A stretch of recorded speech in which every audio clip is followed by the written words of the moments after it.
අද මම ඔයාලට විස්තර අරගෙන ඇවිල්ලා තියෙන්නේ අලුතින්ම ඉදි වූ දෙමහල් නිවසක් පිළිබඳව විස්තර. මෙම නිවස පිහිටලා තියෙන්නේ මත්තේගොඩ කොට්ටාව ජාලියගම කියන ප්‍රදේශයේ.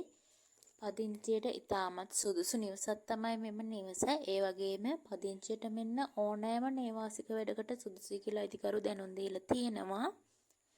මෙම නිවස පිහිටලා තියෙන්නේ අඩි 30ක් පාරට මුහුණලා තමයි. ඒ වගේම පොල්ගස් ඕවිට පාරට මීටර් 700ක පමණ දුරින් තමයි මෙම නිවස පිහිටලා තියෙන්නේ. මෙම නිවස ඉදි කරපු භූමි ප්‍රමාණය පර්චේස් 6යි. ඒ වගේම වර්ග අඩි 2100ක තමයි මෙම නිවස.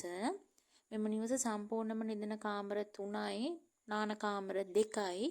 මෙහි පහළ තට්ටුවේ නිදන කාමර 1ක්, ඒ වගේම පොදු නාන කාමරයක්, සාලය, කෑම කාමරය සහ නවීන මුල්තැන් ගෙයකින් සමන්විත වන අතර දෙවන තට්ටුවේ නිදන කාමර 2යි බැල්කනියක් සම්බන්ධව, ඒ වගේම ටීවී ලොබි ඒරියා 1යි බැල්කනිය, ඒ වගේම විදුලි පහසුකම නල ජලය වලින්ද යුක්තයි. මෙම ඉඩමට ජල ටැංකියකුත් සම්බන්ධ කරලා ඇති බව අයිතිකරු දැනුම් දීලා තියෙනවා. ඒ වගේම CCTV කැමරා පද්ධති සහ හොට් වෝටර් සිස්ටම් සම්බන්ධ කරලා තියෙනවා. ගේට්ටු දාලා වටතාප දාලා තියෙන්නේ මෙම නිවසට. ඒ වගේම වාහන 3ක් නැවතිය හැකි ඉඩ ප්‍රස්තාව ඇති බව අයිතිකරු දැනුම් දීලා තියෙනවා සහ ගාඩන් එකකින් යුක්තයි.